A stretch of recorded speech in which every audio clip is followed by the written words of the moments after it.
முன்னொரு காலத்தில் ராஜா ஒருத்தர் இருந்தார். அவருக்கு ஓவியம்னா ரொம்ப பிடிக்கும். அமைதியை பற்றி ஒரு ஓவிய போட்டி நடத்திடணும் அப்படின்னு சொல்லிட்டு அவருக்கு ரொம்ப ஆசை. அதனால் அங்கே உள்ள நாட்டு மக்களுக்கு ஒரு அறிவிப்பு ஒன்று கொடுத்தாரு.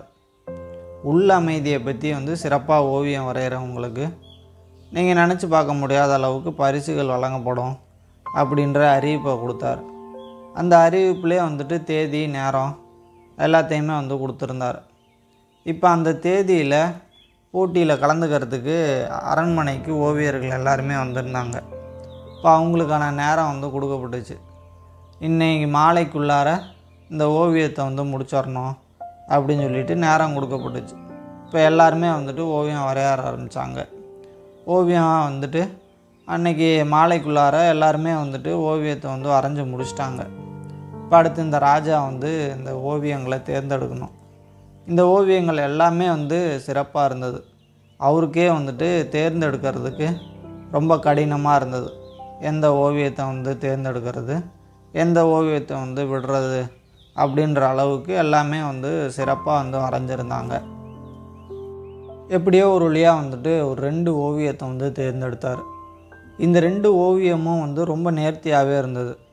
முதல் ஓவியத்தில் ஏரிகள் இருக்க மாதிரி, அந்த ஏரி தண்ணியில் உள்ள கீழே உள்ள கற்கள் கூட ரொம்ப தெளிவாக தெரிகிற மாதிரியும், வெள்ளை பனி மலைகள் அதோட நிழல் கீழே தெரிகிற மாதிரி, வெள்ளை மேகங்கள், பறவைகள் அப்படின்னு சொல்லிட்டு அமைதிக்கு இதுக்கு மேலே ஒருத்தர் ஓவியம் வரைய முடியாது அப்படின்ற அளவுக்கு ரொம்ப சிறப்பாக இருந்தது. இந்த 2வது ஓவியத்தில் கருமேகங்கள் சூழ்ந்திருக்கிற மாதிரியும், இடி மின்னல்கள் இருக்கிற மாதிரியும், மழை ரொம்ப வேகமாக பெய்கிற மாதிரியும், அங்கேருந்து அருவி ரொம்ப வேகமாக கீழே கொட்டுற மாதிரியும், புயல் காற்றுல அங்கே உள்ள மரங்கள் எல்லாமே ஆடுற மாதிரியும், அழிவுக்கு உண்டான ஓவியம் மாதிரியே இருந்தது. இந்த 2 ஓவியத்தையும் மக்கள் பார்வைக்கு வச்சுருந்தாங்க. இந்த மக்களுக்கே குழப்பம். இந்த 2வது ஓவியத்தை எதுக்காக தேர்ந்தெடுத்தார்? அமைதிக்கும் அந்த ஓவியத்துக்கும் சம்மந்தமே இல்லாமல் இருக்கே அப்படின்னு சொல்லிட்டு அங்கே உள்ள எல்லாருமே குழப்பமாக இருந்தாங்க. அது மட்டும் இல்லை, இந்த 2 ஓவியத்தில் எந்த ஓவியத்தை தேர்ந்தெடுக்க போகிறாங்க அப்படின்னு சொல்லிட்டு ரொம்ப ஆர்வமாக இருந்தாங்க. அங்கே உள்ள மக்களுக்கே தெரியும், இந்த முதல் ஓவியத்தை தான் தேர்ந்தெடுக்க போகிறாரு அப்படின்ற ஆர்வத்தில் அங்கே உள்ள மக்கள் எல்லாருமே இருந்தாங்க. இப்போ அந்த ராஜா அந்த முடிவை அறிவித்தார். இந்த 2வது ஓவியம் இருந்ததில்ல, அந்த ஓவியத்தை உள்ள அமைதிக்கு உண்டான சிறப்பான ஓவியம் அப்படின்னு சொல்லிட்டு அதை தேர்ந்தெடுத்தார். இப்போ அங்கே உள்ள எல்லாத்துக்குமே பயங்கர குழப்பம். என்னடா இது அமைதிக்கும் இந்த ஓவியத்துக்கும் சம்மந்தமே இல்லையே, இதை ஏன் தேர்ந்தெடுத்தார் அப்படின்னு சொல்லிட்டு அங்கே உள்ள எல்லாத்துக்குமே குழப்பம். ஆனால் இந்த ராஜாட்ட யாரும் கேட்க முடியாது. ஏன்னா பயம். இப்போ இந்த ஓவியர்கள் கூட ராஜாட்ட கேட்குறதுக்கு ரொம்ப பயந்தாங்க. இப்போ இந்த முதல் ஓவியத்தை வரைஞ்சார்ல, அவர் இந்த ராஜாட்ட எப்படியும் கேட்டுறணும் அப்படின்னு சொல்லிட்டு, அரசே, இந்த ஓவியத்தை எதுக்காக தேர்ந்தெடுத்தீங்க, அதுக்கான விளக்கத்தை எனக்கு கொடுக்க முடியுமா அப்படின்னு சொல்லிட்டு இந்த ராஜாட்ட இவர் கேட்டார்.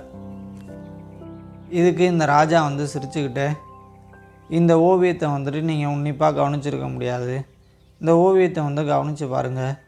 கருமேகங்கள் சூழ்ந்துருக்கு, இடி மின்னல்கள் வெட்டிக்கிட்டு இருக்கு, அங்கேருந்து அருவி ரொம்ப வேகமாக கீழே கொட்டுது, புயல் காற்றுல அங்கே உள்ள மரங்கள் எல்லாருமே அசைஞ்சிக்கிட்டு இருக்கு.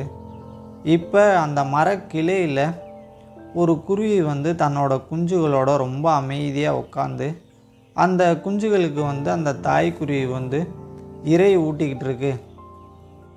இவ்வளோ ஒரு சத்தத்துலேயும் புயல் காற்றுலையும் அந்த தாய்க்குருவி ரொம்ப அமைதியாக தன்னோட குஞ்சுகளுக்கு இறை ஊட்டிக்கிட்டு இருக்கு. இதுக்கு மேலே உள்ள அமைதியை எப்படி சிறப்பாக வரைய முடியும்?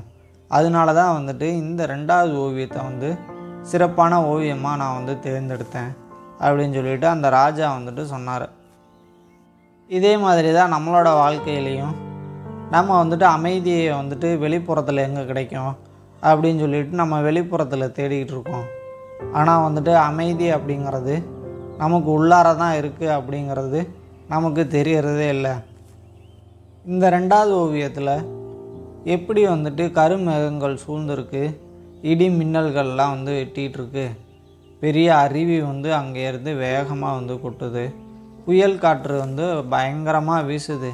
அப்படி இருந்தும் வந்து அந்த தாய்க்குருவி அந்த குஞ்சுகளுக்கு வந்துட்டு எப்படி இறை ஊட்டுதோ அதே மாதிரி நம்ம மனசுக்குள்ளாரையும் வந்துட்டு கோபம், வெறுப்பு, பயம், பதட்டம் அப்படின்னு சொல்லிட்டு நிறையா வந்துட்டு வரும்.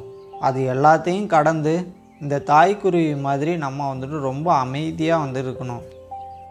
அப்போ தான் வந்துட்டு நமக்கு வந்து ஒரு தெளிவும் ஒரு நிதானமும் கிடைக்கும். நம்ம நிதானமாக இருந்துட்டாவே போதும், நம்மளோட முடிவுகள் வந்துட்டு ரொம்ப நேர்த்தியாக இருக்கும். அதனால் நம்மளோட அமைதியை வந்துட்டு வெளிப்புறத்தில் தேடாமல் அது நமக்குள்ளாரே தான் இருக்குது, அதை வந்து கண்டுபிடிச்சி நம்ம வந்துட்டு ஒரு சிறப்பான ஒரு நல்லபடியான வாழ்க்கையை வாழுவோம் அப்படின்னு சொல்லிட்டு இந்த கதையை நான் முடிச்சுக்கிறேன். அடுத்த ஒரு நல்ல கதையில் பார்க்கலாம். நம்ம சேனலை சப்ஸ்கிரைப் பண்ணாதவங்க மறக்காமல் சப்ஸ்கிரைப் பண்ணிக்கோங்க. நன்றி, வணக்கம்.